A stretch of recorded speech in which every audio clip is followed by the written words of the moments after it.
Mesdames et messieurs, bonsoir. Nous sommes ravis de vous retrouver ce soir pour votre émission Alinéa, en compagnie, une fois de plus, d'une jeune Congolaise, business coach, entrepreneur.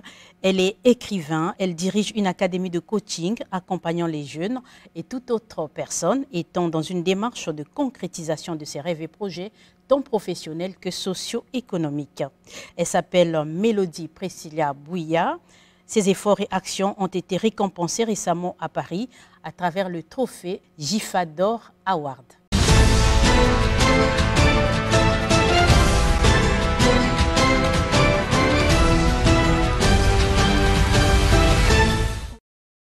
Bonsoir très cher coach, nous sommes ravis de vous retrouver une fois de plus sur ce plateau d'Alinéa. En tout cas, merci de nous honorer de votre présence. Bonsoir Madame Aline et merci beaucoup à l'émission Alinéa de donner la lumière à ce que nous faisons. Merci encore. Nous vous félicitons, coach, pour cette haute distinction que vous venez de recevoir récemment à Paris, organisée par Jifa. C'est déjà Jifa d'Or Award. Jifa d'Or Award. Vous avez été distingué au milieu de multitudes de personnalités de grande importance, tant au niveau international qu'africain. En tout cas, félicitations encore. Merci beaucoup. Merci. Alors, vous êtes accompagné ce soir de M. Darcy Massengo. M. Darcy Massengo est coach en développement personnel. Il est écrivain, il est ambassadeur des éditions américaines Nouveaux Horizons. Bonsoir, M. Massengo. Bonsoir, Madame la journaliste. En tout cas, merci d'être là sur ce plateau d'Alinéa. Merci beaucoup, Madame. Coach Mélodie Bouya, le trophée s'intitule Jifa d'Or Award, récompensant chaque année des personnes de distinction. Vous avez reçu ce sésame au cours d'une cérémonie organisée à Paris, palais du Luxembourg, qui est donc le siège du Sénat français. Comment vous sentez-vous et quelle est la portée de ce trophée? Alors, merci beaucoup. Ce trophée est un symbole de reconnaissance et de mérite. Et donc, nous sommes très, très heureux et très honorés d'avoir été contactés par Jifa d'Or Awards, qui est un organisme international qui fait la reconnaissance des talents africains au travers l'entrepreneuriat, au travers les arts, au travers la culture aussi, parce qu'il y avait des acteurs qui ont été récompensés également, qui ont reçu des trophées, aussi des politiques qui ont reçu des trophées. Donc, nous pensons sincèrement que ils ont mené des enquêtes et en République du Congo, ils ont trouvé qu'il y avait une entrepreneur qui était en train d'émerger. Et donc, ils ont décidé de nous récompenser au Sénat de Paris. Il n'y a pas eu de triche, il n'y a pas eu de lobbying assez superflu derrière, non? Alors, de lobbying, non, parce que c'est un courrier que je reçois. Et donc, ce courrier me félicite, me disant ce que je faisais et tout, et me disant que j'avais été sélectionnée pour recevoir un award. Voilà. Alors, quelle a été votre réaction quand vous avez appris la très bonne nouvelle? Alors, tout de suite, j'ai contacté la présidente de Jifa d'Or Award, qui m'avait envoyé ce courrier, et donc on a échangé par voie téléphonique pour savoir un peu ce qu'il en était, parce que je n'avais jamais entendu parler de Jifa d'Or Award auparavant. Et donc, c'est comme ça qu'elle me dit, oui, madame Mélodie, donc vous êtes notre invitée, nous allons vous faire parvenir les invitations officielles. Et donc, vous serez avec nous lors de la soirée de remise de trophées. Vos efforts sont donc récompensés de la manière la plus digne que ça peut être.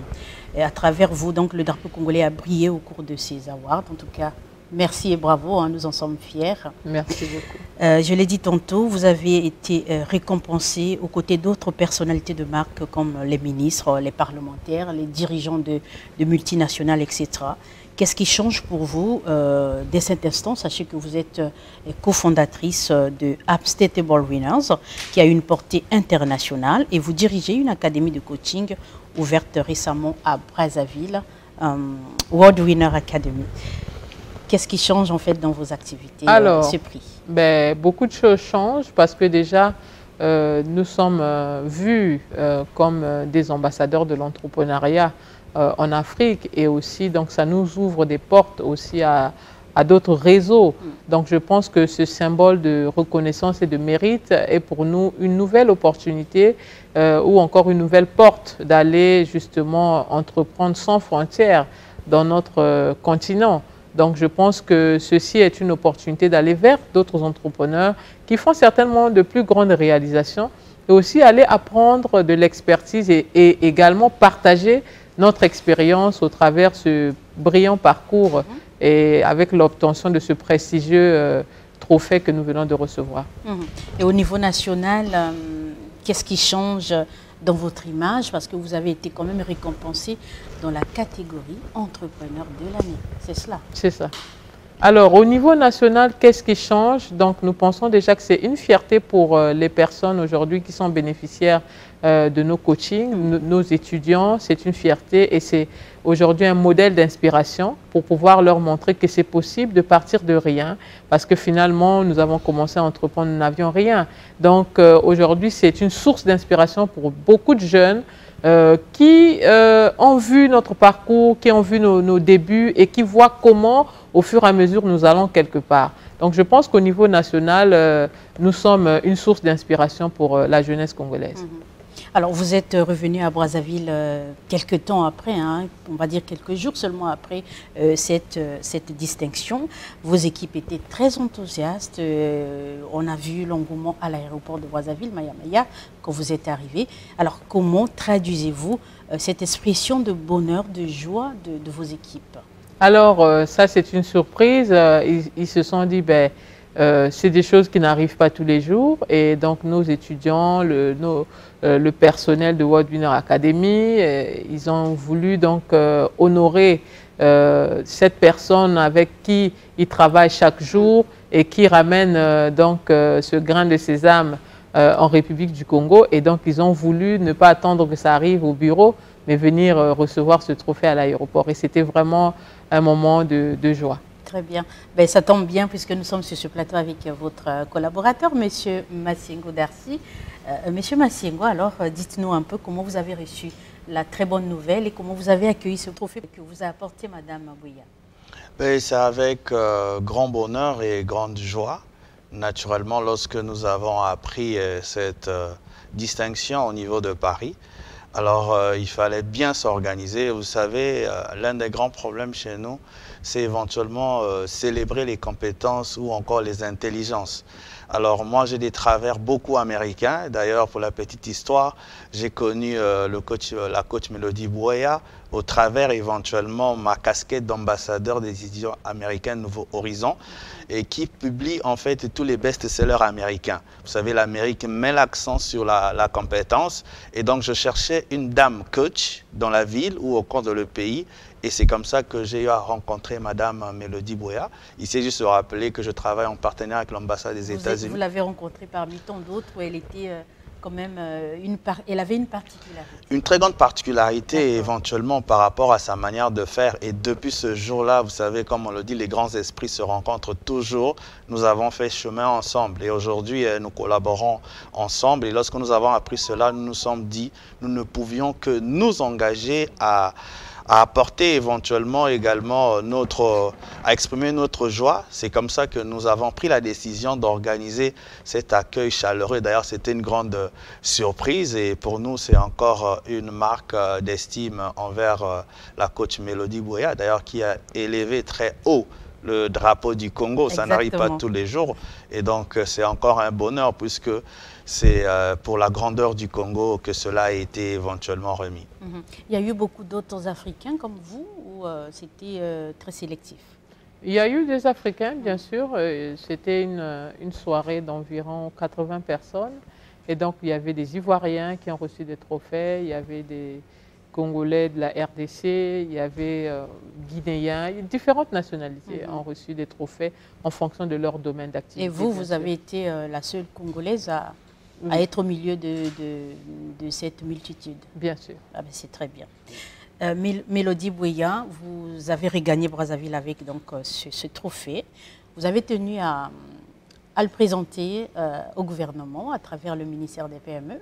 Vous avez été reçu par Madame Jacqueline Lydia Mikolo, qui est ministre des Petites et Moyennes Entreprises.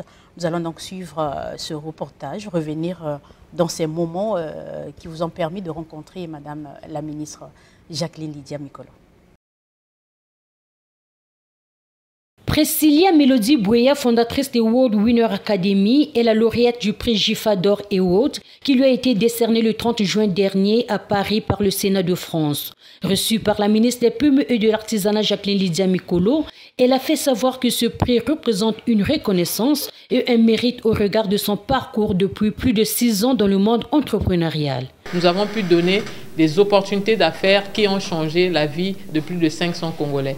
Et aussi, nous avons créé le tout premier académie de coaching en République du Congo qui aujourd'hui forme les jeunes, les diplômés sans emploi, les entrepreneurs à pouvoir augmenter leurs compétences, à pouvoir augmenter leurs connaissances pour arriver donc à la réussite ou au succès. Décernée dans la catégorie entrepreneur africain de l'année, la fondatrice de World Winner Academy a mis l'accent sur la collaboration dans le cadre de la formation du personnel du ministère des PME et de l'Artisanat.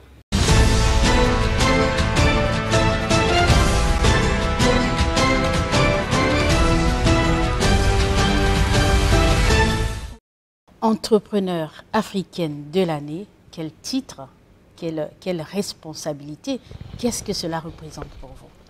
Alors, être reconnu dans la catégorie entrepreneur africain de l'année, ça veut juste dire que nous avons émergé d'un point A à un point B. Et donc, les résultats ont été visibles, les efforts, aussi les sacrifices que nous avions pu faire pour arriver à ce niveau. Le parcours n'a pas été facile, ça a été très difficile. Et donc, arriver à être reconnu comme ça, et surtout que le gouvernement, par Madame la ministre des Petites et Moyennes Entreprises, nous a reçus, nous a fait cet honneur de nous recevoir, de recevoir ce trophée reçu à Paris. Donc, nous pensons sincèrement que, et également, donc, nous a ouvert certaines portes après cela, après ce trophée. Donc, nous pensons sincèrement qu'aujourd'hui, les Congolais ont cette compétence et aussi ont cette capacité de pouvoir briller ou de pouvoir hisser le drapeau au-delà des frontières. Alors, que vous a-t-elle dit, Madame la ministre? On peut le savoir? Bien sûr, Madame la ministre est très fière parce que elle ne savait pas déjà qu'il y avait une Congolaise qui faisait partie de cet événement. Et donc, une Congolaise donc, dans le domaine de compétences qu'exerce son ministère, donc qui est le ministère qui gère les entrepreneurs et les entreprises. Et donc, pour elle, c'est une fierté de voir cela pendant qu'elle est ministre des PME. Et aussi, pour elle, c'est aussi un moyen de pousser ce qui brille déjà, d'encourager et de donner des facilitations, de faciliter ce qu'elle peut faire pour nous aider dans notre carrière, dans nos entreprises, d'aller de l'avant. Nous allons le rappeler, hein, vous êtes cofondatrice de Unstoppable Winners. Vous avez créé récemment une académie dénommée World Winners Academy qui fonctionne très bien. Il y a beaucoup d'apprenants, d'après nos informations, qui défilent et qui souhaitent bien bénéficier de vos compétences. Votre travail consiste à travailler dans le mindset des gens, à les aider à se transformer, à se transcender pour finalement atteindre leurs objectifs professionnels et socio-économiques. Alors, comment se fait cette transmutation? Comment se produit cet effet pour enfin que la personne que vous accompagnez arrive au résultat? Alors, déjà, pour commencer avec Unstoppable Winner, donc c'est une entreprise qui fait de la représentation des entreprises étrangères. Et nous avons aidé beaucoup de Congolais à embrasser des opportunités d'affaires qui ont été porteurs et bénéfiques depuis aujourd'hui plus de 3 ans. Et aussi, nouvellement, avec World Winner Academy, donc c'est une académie de coaching qui booste, qui permet d'abord aux hommes de se connaître soi-même, de découvrir ses talents, de découvrir son potentiel, et après de trouver des stratégies, des méthodes pour pouvoir explorer cela et aller vers le succès. Donc aujourd'hui, avec World Winner Academy, par son coordonnateur et par son personnel, ses coachs, qui aujourd'hui encadrent cette jeunesse et même des seniors, parce que nous avons des médecins qui viennent prendre des cours, nous avons des professionnels de haut niveau qui viennent prendre des cours, ceux qui sont porteurs de projets. Donc nous donnons aussi de la lumière à ceux qui ont des projets. Vous avez un projet, mais vous n'êtes pas visible, encore on ne vous connaît pas. Donc la première des choses, c'est de venir et nous, on donne un accompagnement et aussi une certaine visibilité pour pouvoir vendre. Et récemment, nous avons un témoignage, nous avons reçu un homme d'affaires chez nous à l'Académie qui a permis à l'une de nos étudiantes de bénéficier donc de la visibilité, sinon la distribution de ces produits par les supermarchés de la place, donc par les grands supermarchés de la place. Donc je pense que ça, ce sont des initiatives. L'entrepreneur lui-même n'avait pas des contacts là-bas, donc nous faisons aussi bénéficier de notre carnet d'adresses auprès de ces entrepreneurs pour les aider à aller de l'avant. Et ce n'est que normal en tant que coach de voir quelqu'un qui commence quelque part et qui va de l'avant. Vous êtes avec M. Massingo, celui qui vous accompagne ce soir sur ce plateau. Alors, quel est son rôle? Je vais peut-être lui poser la question directement. Vous êtes également coach en développement personnel. Vous travaillez avec Madame Bouya. À côté de Madame Bouya, qu'est-ce que vous faites au-delà de ce qu'elle fait déjà, justement? C'est comme je l'ai dit, notre rencontre était basée en fait autour d'une discussion à l'ambassade des États-Unis. D'ailleurs, le titre du livre c'était Femmes noires, femmes de pouvoir. Donc il fallait bien avoir les femmes de pouvoir et depuis lors nous collaborons. Alors nous avons en fait un combat en commun, c'est celui de changer les mindsets. Et donc étant ensemble, effectivement, elle vient de parler des étudiants que nous avons, nous les accompagnons. Ici, c'est justement de rappeler qu'en tant que coach, moi j'ai été éventuellement, je dirais, formé un peu par la culture américaine. Et donc, bien évidemment, l'objectif ici, c'est de faire la synergie des énergies, notamment pour apporter les solutions adéquates à nos étudiants. Et donc, nous réfléchissons ensemble, pas seulement les étudiants, mais bien évidemment aussi au-delà des étudiants. Nous nous occupons par exemple de la réalité. Nous faisons souvent des activités pour comparer comment l'Amérique s'est développée. Récemment, nous avons eu par exemple une talk autour de la thématique le rôle d'un rêve dans le développement d'une nation qu'a des États-Unis d'Amérique. Et donc ensemble, nous essayons de voir comment est-ce que les Américains sont arrivés là où ils sont. Et nous le faisons en fin de compte d'une manière collective et du coup pour apporter un plus afin que nos étudiants bénéficient et pourquoi pas la nation.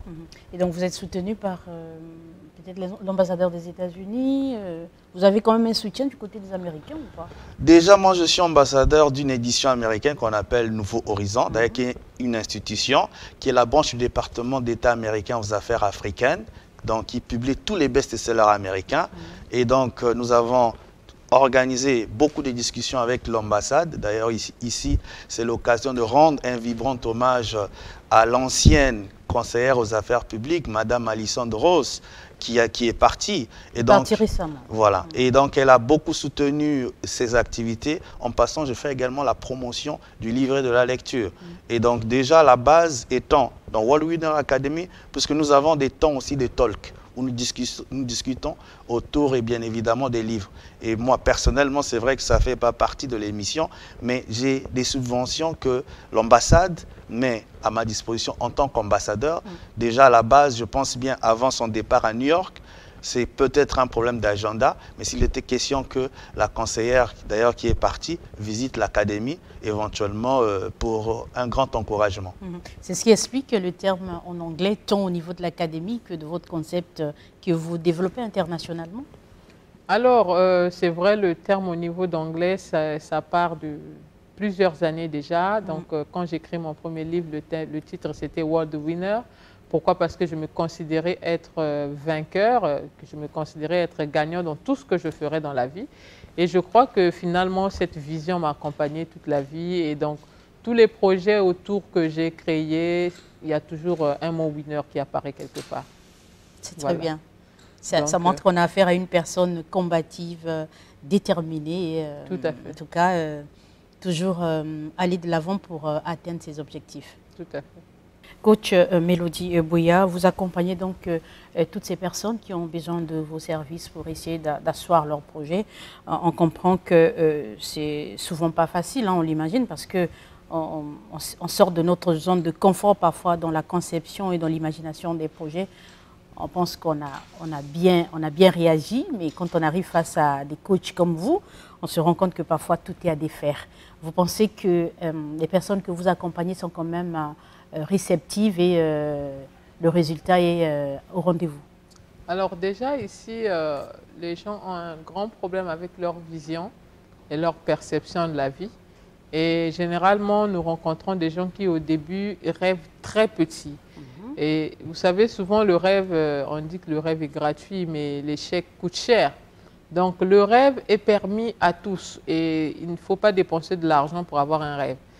C'est totalement gratuit, mais vous allez voir que nous avons des problèmes même à rêver grand pendant que c'est gratuit.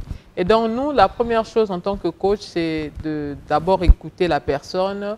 Nos étudiants donc, passent d'abord par une séance avec un psychologue et après, le psychologue fait un rapport auprès des coachs que nous sommes.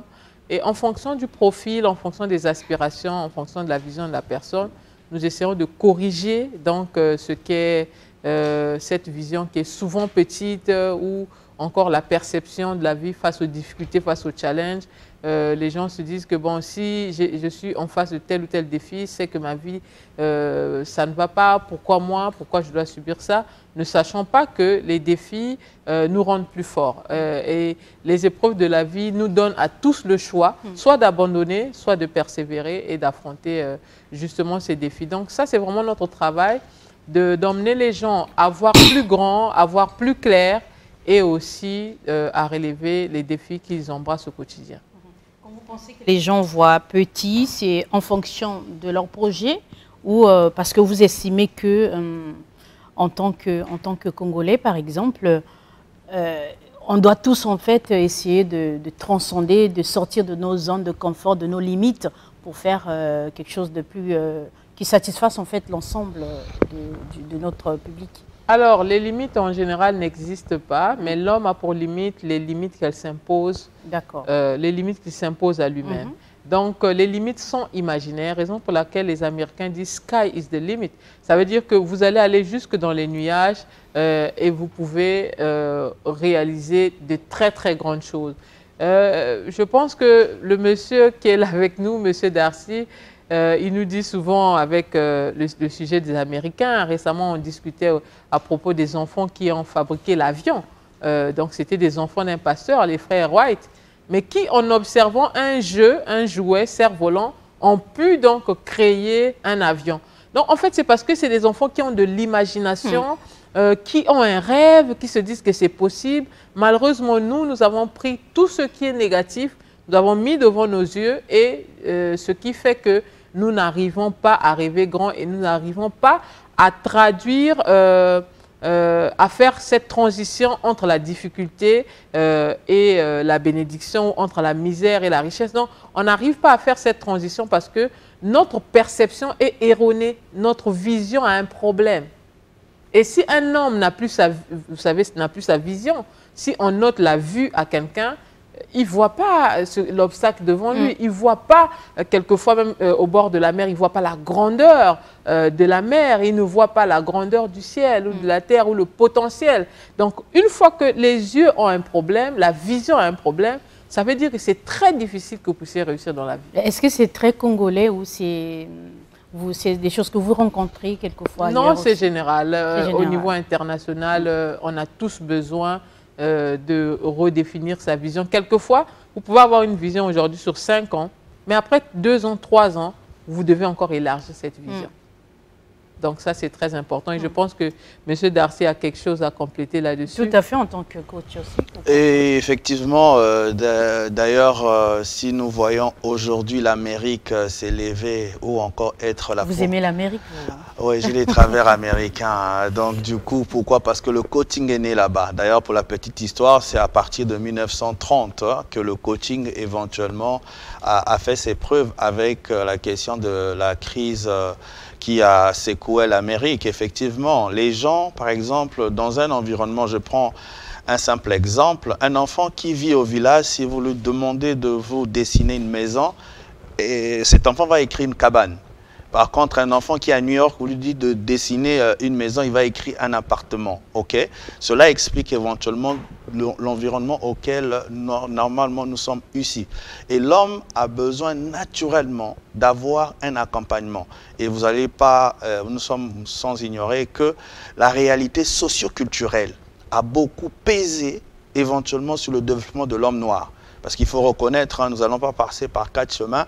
L'Afrique a philosophé avant toutes les civilisations et l'homme noir était au cœur. Malheureusement, ce n'est pas connu aujourd'hui.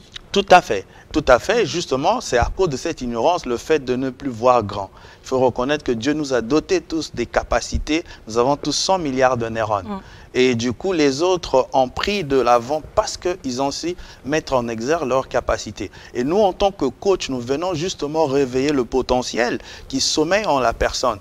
Et c'est une condition sine qua non d'aller de l'avant. Je pense qu'il n'y aura pas d'excuse, naturellement, de ne pas voir ou encore rêver grand. Par exemple, aux États-Unis, ils ont un concept très fort. Eux, ils n'héritent pas, ils méritent. Voilà pourquoi vous allez constater, tous ceux qui ont fait des preuves aux États-Unis, c'est de la méritocratie. À l'exemple, par exemple, de Bill Gates, il n'a pas hérité ce qu'il a fait de ses parents, Mark Zuckerberg. Et donc, pourquoi? Parce qu'à la base, depuis l'enfance... Malheureusement, tout le monde n'hérite pas aux États-Unis, hein. Il y a aussi des exemples. Bien évidemment, mais il y a toute une culture. Et cela, naturellement, part du coaching. Et donc, l'homme, ce que nous apportons, c'est pour, en fin de compte, sortir le potentiel, pourquoi pas le génie qui sommeille en l'homme, et bien évidemment pour qu'il accomplisse des grands rêves. On n'a pas droit naturellement à échouer, bien évidemment parce que nous avons quelque chose à apporter dans la société à laquelle Dieu nous a emmenés. Donc voilà un peu ce que nous faisons en tant que coach. Oui, je suis d'accord avec vous. À ce qu'il dit, vous savez, c'est très important ce concept de la méritocratie. Faisons un peu l'analyse. Les gens qui héritent des biens chez nous, hein, prenons le cas du Congo, les gens qui héritent des biens, revoyons-les 5 ans plus tard, qu'est-ce qu'ils deviennent? La plupart, ils se bousculent en train de vendre les biens du parent disparu. Ils se bousculent et même quand ils ont vendu, qu'est-ce qu'ils font de cet argent? Ça veut dire quoi? Le problème n'est pas avoir de l'argent. Le problème, c'est de fixer sa mentalité pour pouvoir gérer ce qui passe entre nos mains. Donc, vous allez voir des gens qui vendent des terrains, qui vendent des appartements, qui vendent même des immeubles, mais malheureusement qui se retrouvent plus tard dans la même situation, qui se retrouvent à la case de départ. Raison pour laquelle vous allez voir dans les familles américaines, ceux-là qui prennent la tête des entreprises familiales, c'était des gens qui étaient très tôt déjà initiés à ce business, initié à cette entreprise, initié par les parents à ça. Et donc, leur parcours dans cette entreprise, leur développement, donc les accorde le mérite. Et donc, le parent, en partant, il sait que si je laisse mon entreprise à tel, lui, il peut garder cet honneur familial, garder le nom. Et aujourd'hui, vous savez que quand on parle de l'Amérique, on voit les noms, on voit les Gates, on voit les Zuckerberg. On ne voit pas forcément le chef de l'État, mais on voit les noms qui aujourd'hui impactent les Oprah Winfrey par leur entreprise, par leur savoir-faire, par leur talent. Mais quand on parle aujourd'hui, peu de gens connaissent le nom du président de l'Argentine, mais qui ne connaît pas Messi? Mais c'est parce qu'on reconnaît quelquefois ce qui fait le pays, c'est les talents qui doivent sortir, émerger de ces pays-là. Ce n'est pas un problème d'héritage. Donc aujourd'hui, c'est aussi pour interpeller les Congolais à sortir de cette mentalité et même aux parents qui aujourd'hui communiquent aux enfants comme cette culture, voilà, ça c'est ton héritage, quand je partirai, c'est ça, vous pouvez laisser un héritage aux enfants sans pouvoir leur dire pendant qu'ils sont encore petits. Sinon, ça réduit leur engagement, ça réduit leur motivation à fournir des efforts parce qu'ils se disent que papa a déjà tout, je vais tout avoir, donc à quoi ça sert? Pourquoi faire des efforts? Et même quelquefois, les gens vont s'entretuer ou précipiter la mort d'un oncle, d'une tante pour pouvoir avoir un héritage et c'est très dangereux. Malheureusement. Ben, c'est vrai que l'héritage n'est pas interdit, mais il s'agit, si je comprends bien ce que vous dites, de mettre en avant l'accompagnement, l'encadrement pour perpétuer cet héritage. Tout à fait, tout à fait. Parce qu'à quoi ça sert de laisser un héritage et de voir, si on voit là où on va, de voir comment c'est bafoué, comment c'est mal géré, comment les gens se bousculent pour ça, ou même parfois s'entretuent, vous savez. Donc, à quoi ça sert? On laisse un héritage pour que ça puisse servir de génération en génération, mais tout cela, ça part d'un accompagnement, d'un changement de mentalité et les gens ont besoin des coachs. Alors, quel est le profil des personnes de manière spécifique, les profils que vous accompagnez souvent? Est-ce que c'est de manière générale tout le monde, de toutes sortes de profils, ou il y a quand même un créneau assez spécifique qui vous contacte assez souvent pour être accompagné? En tout cas, il n'y a pas un profil particulier. Tout le monde a besoin d'être coaché. Vous savez, aujourd'hui, nous sommes dans une société où je dirais l'éducation peut-être, il y a inadéquation entre ce que nous avons appris à l'école et naturellement le marché de l'emploi. D'ailleurs, c'est une étude scientifique démontrée aux États-Unis, d'ailleurs, là où il y a également des coachs, que 60% des licenciés ne vont jamais trouver le travail par rapport à leur qualification. Et ceux qui trouveront le travail, la majorité ne feront jamais un travail qu'ils ont aimé. Et donc, il y a forcément reconversion. Et même les politiques, que ce soit celui qui va au marché, a besoin d'être coaché. Donc, tous les professionnels, quel que soit le niveau ou encore la couche sociale. Et donc, bien évidemment, je dirais, bon, c'est vrai que affirmer, mais c'est une condition sine qua non, Madame la journaliste, de se faire accompagner. Et nous sommes inspirés ou encore nous avons mené des recherches, je dirais, intellectuelles et scientifiques pour comprendre éventuellement l'impact que le coaching a apporté, notamment dans les pays les plus développés. Et les résultats sont palpables. Pour chuter, je prends juste le cas de Mark Zuckerberg. Bien évidemment, les coachs sont d'abord les parents. D'abord, une mère ou un père est déjà un coach ou un mentor. Mark Zuckerberg, lorsqu'on a découvert le talent en lui, ses parents étaient obligés de prendre un coach, éventuellement, qui l'a accompagné. Aujourd'hui, on a un génie qui a produit quelque chose, bien évidemment, qui fait l'honneur de l'Amérique. Et nous croyons aussi le potentiel qu'a les Américains, pourquoi pas d'autres pays. Au Congo aussi, il y en a. Puisque, par exemple, parmi nos élèves, la plus jeune a 16 ans. Elle est en seconde. Puisque nous allons même lancer d'ici un concept Kid Entrepreneur. Pourquoi? Parce qu'aux États-Unis, c'est depuis l'enfance, c'est une condition sine qua non. Il y a, par exemple, l'enfant la plus riche des États-Unis, Michaela Ulmer. Elle est devenue millionnaire à 11 ans. Elle a gagné 11 millions de dollars à cause d'une recette de limonade. Mais aujourd'hui, c'est une fille qui fait la fierté des États-Unis. Mais pourquoi pas au Congo? Donc voilà un peu, donc c'est éventuellement à tous les niveaux, bien évidemment, que nous pouvons apporter notre pierre à l'édifice. Et qu'en est-il des structures, par exemple professionnelles? On a des entreprises privées, des administrations publiques.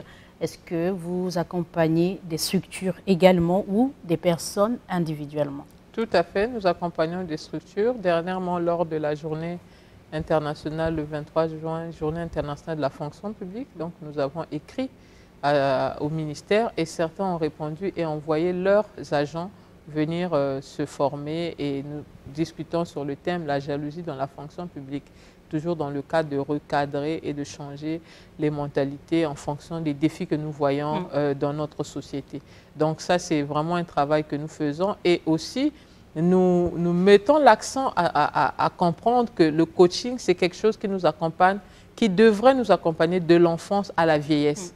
Malheureusement, on ne le fait pas. Pourquoi de l'enfance à la vieillesse? Vous savez, ce téléphone-là, il y a une époque, il n'avait pas cette forme.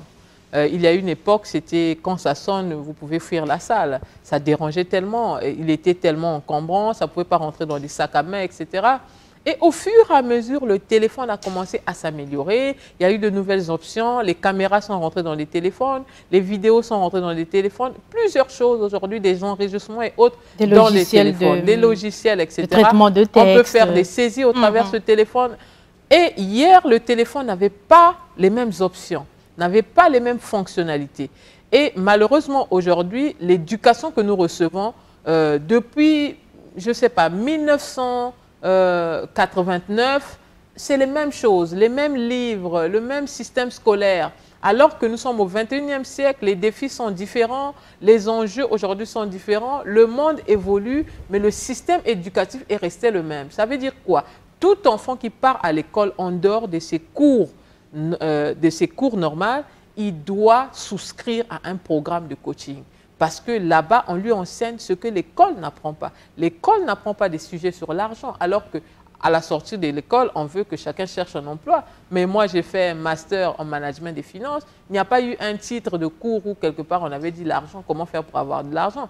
Donc l'école n'enseigne pas la base, l'intelligence émotionnelle, comment vivre en société. Parce que quand vous allez dans une entreprise, finalement, vous rencontrez des gens qui ont différentes éducations, qui viennent de partout. Mais comment vous pouvez vivre ensemble? Comment fédérer les compétences? comment travailler autour d'un projet et aller de l'avant. L'école n'enseigne pas plusieurs choses qui nous sont finalement utiles dans la société. Donc, si vous avez un enfant qui va à l'école, c'est bien, mais à la fin, il a besoin, en dehors de l'école, de la même manière qu'il a besoin des activités sportives, qu'il va peut-être intégrer un club de judoka, des activités extrascolaires. Voilà, extrascolaires. Il a besoin aussi des activités de coaching. C'est très important. Alors, comment faire pour intégrer votre académie et bénéficier de votre accompagnement? Alors, nous sommes en ce moment en période de promotion parce que nous venons de lancer, nous voulons donner l'opportunité aux Congolais justement de saisir cette opportunité. Et en ce moment, les inscriptions sont à 20 000 francs et les frais scolaires ou les frais mensuels sont à 40 000 francs. Alors, coach Bouéya, vous voyagez beaucoup à l'étranger. On vous voit souvent à travers vos pages sur les réseaux sociaux. Vous voyagez énormément à l'étranger. Alors, qu'est-ce que vous allez faire à l'étranger, justement? Alors, je voyage pour plusieurs raisons. Première chose, je voyage justement pour mon travail. Donc, il y a plusieurs conférences auxquelles nous tenons part. Il y a des conférences où nous allons donc animer et aussi des conférences où nous allons pour apprendre. Parce que c'est très important dans notre métier. Il nous faut des mises à jour constamment. On ne peut pas rester dans la zone de confort et se dire que ce que j'ai appris hier, c'est seulement ça. Non, on continue d'apprendre. Et aussi, je voyage pour des rencontres. C'est-à-dire, vous savez, nous sommes en Afrique centrale et il y a des talents, il y a des gens qui émergent, il y a des personnalités dont nous avons besoin de profiter de leur expérience, mais qui, quelquefois, ne viennent pas au Congo. Donc, nous sommes obligés d'aller vers ces personnalités-là. Et donc, il y a des voyages que nous faisons qui sont des voyages de rencontres avec certains millionnaires, certains hommes d'affaires. Et c'est dans ces voyages que nous avons pu rencontrer des personnes comme les Robert Kiyosaki, les plus grands dans le monde des affaires aujourd'hui. Et ceci nous a permis de nous positionner aussi dans nos business et également d'apprendre de ces compétences-là. Une question peut-être à tous les deux. D'où vous est venue en fait cette passion de travailler sur le coaching? Ça n'arrive pas à tout le monde. Alors, toute petite, je rêvais d'être médecin. Et donc, je me disais que j'allais soigner les gens parce que en grandissant, je n'avais pas une très bonne santé. Et étant tout le temps à l'hôpital, tout le temps malade, et je me disais, mais pourquoi moi, je ne pourrais pas soigner ces malades? Et bon, après, je ne sais pas, le destin a fait que je ne sois pas médecin du corps physique, mais aujourd'hui, je suis médecin des mentalités et même médecin des poches. Parce qu'il y a des gens qui vont avoir des revenus énormes, mais qui voient l'argent passer comme ça. C'est-à-dire c'est comme si les poches ou les sacs étaient troués. Et donc, aucune réalisation, aucun impact, malgré les ressources, malgré les opportunités. Et c'est triste. Donc, raison pour laquelle je me suis positionnée aujourd'hui, être un médecin des mentalités, un médecin de tête, pour que les gens changent leur façon de voir la vie, changent leur façon de voir le monde. On dit que nous ne voyons le monde que selon la couleur que nous avons d'abord nous-mêmes dans notre tête. Donc, si on trouve qu'il y a quelque chose, que le Congo va mal, que le Congo n'a pas d'opportunité, c'est parce que nous-mêmes, d'abord, dans notre tête, il y a un problème. Parce que quand je prends l'avion, justement, je prends les Boeing de Air France, des Ethiopian, etc., je vois tout le temps des personnes de couleurs différentes venir au Congo. Qu'est-ce qu'ils viennent chercher au Congo? C'est parce qu'il y a des opportunités au Congo que les Congolais eux-mêmes ont refusé de voir. Donc, raison pour laquelle nous avons aussi parlé de la vision et nous devons nous réveiller pour pouvoir commencer à voir ces opportunités-là que les autres voient et qui les emmènent ici pour que nous-mêmes puissions ensemble développer notre pays.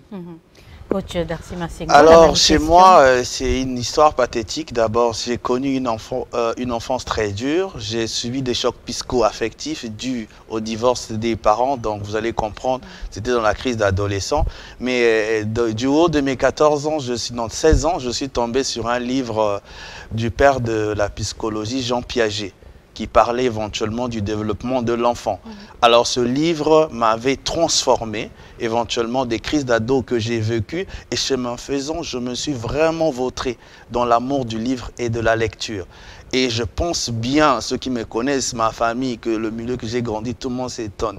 Donc je suis le fruit éventuellement de l'amour du livre et de la lecture. Et en découvrant en fait le bonheur ou encore la richesse qui s'y cache, et j'ai fini par comprendre que l'homme avait besoin d'un développement personnel.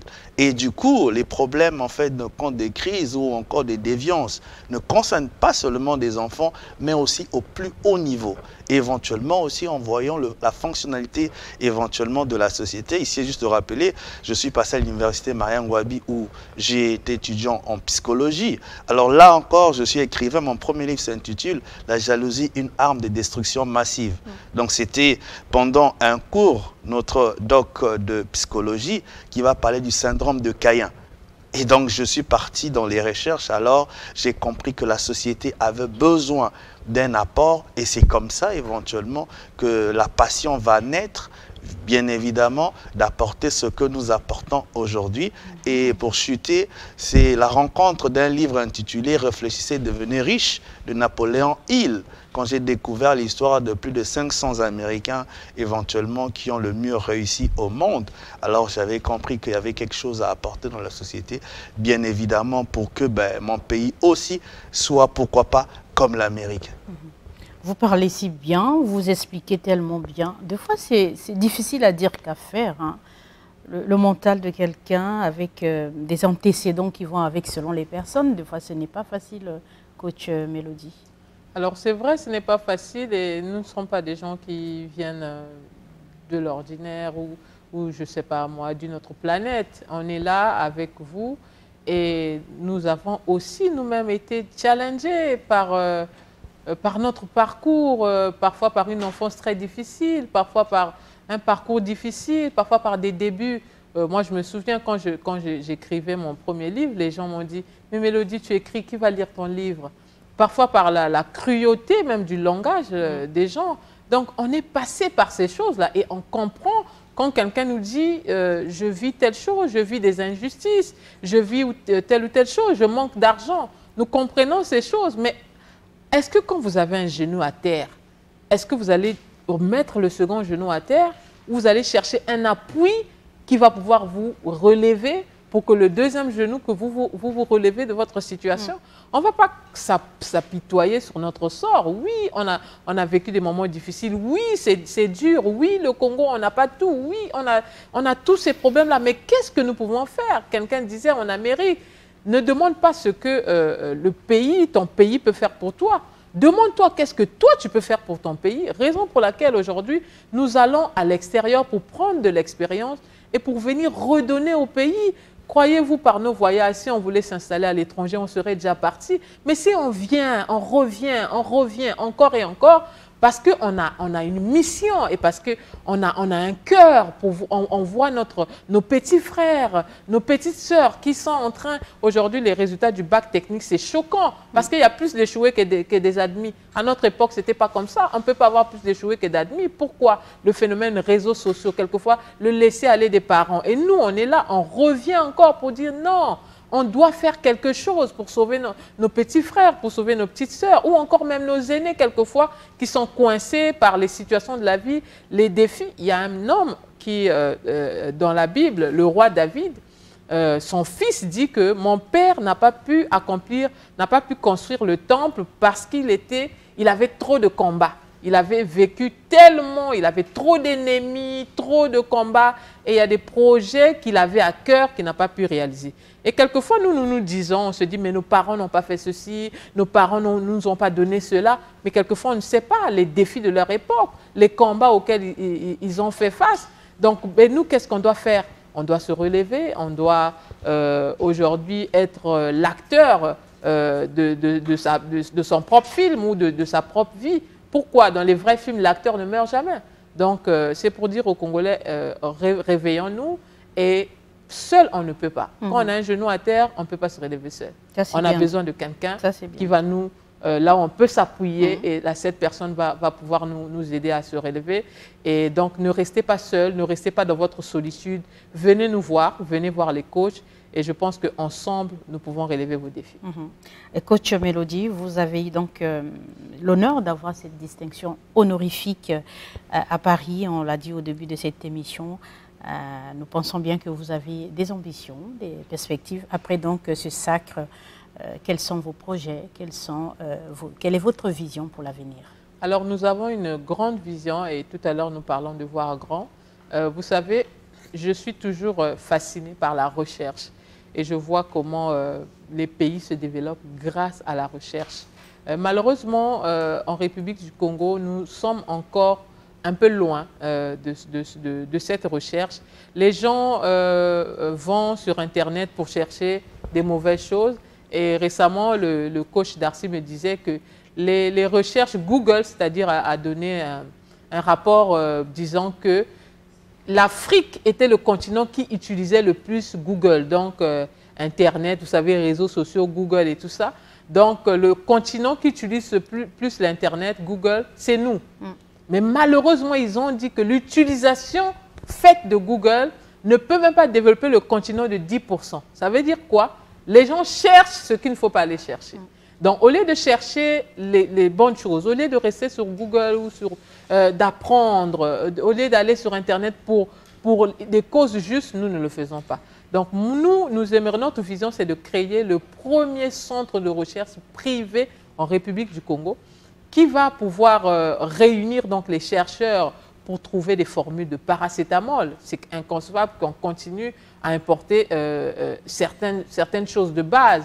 L'eau de Javel, je ne sais pas. On a déjà une scientifique qui fait la fierté du Congo, qui le fait déjà très bien. Bien sûr. Madame Toumi. Bien sûr, Madame Toumi le fait bien. Et notre vision aujourd'hui, c'est de faire plus grand.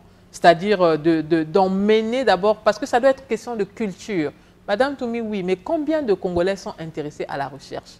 Donc, c'est d'abord inculquer, emmener cette culture de la recherche et aussi donc réaliser, concrétiser des projets qui pourront donc être plus tard fabriqués au Congo. Nous allons faire des recherches, nous allons trouver des formules et nous allons pouvoir fabriquer localement nos propres produits. Donc ça, c'est notre grand projet à moyen terme de pouvoir lancer le premier centre de recherche privé en République du Congo.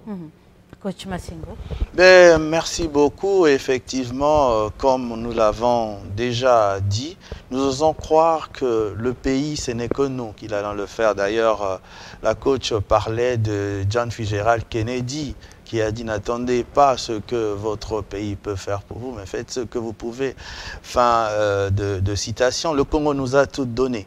Et voilà pourquoi aujourd'hui nous nous engageons tambour battant. Nous appelons justement les Congolais à se réveiller. Vous savez, d'une manière ou encore d'une position géographique, le Congo a une histoire. Déjà, à la base, nous avons été les premiers. On nous dit, c'est vrai, c'est confirmé, vous êtes mieux placés pour nous le dire, que le Congo a eu la première chaîne en Afrique noire. Où est partie les lettres de noblesse? Le 28 novembre 1962. C'est resté une histoire, madame. Et nous voulons que le Congo reprenne la première place. Et moi, je suis quelquefois écœuré. Aujourd'hui, je suis ambassadeur, ça fait 4 ans.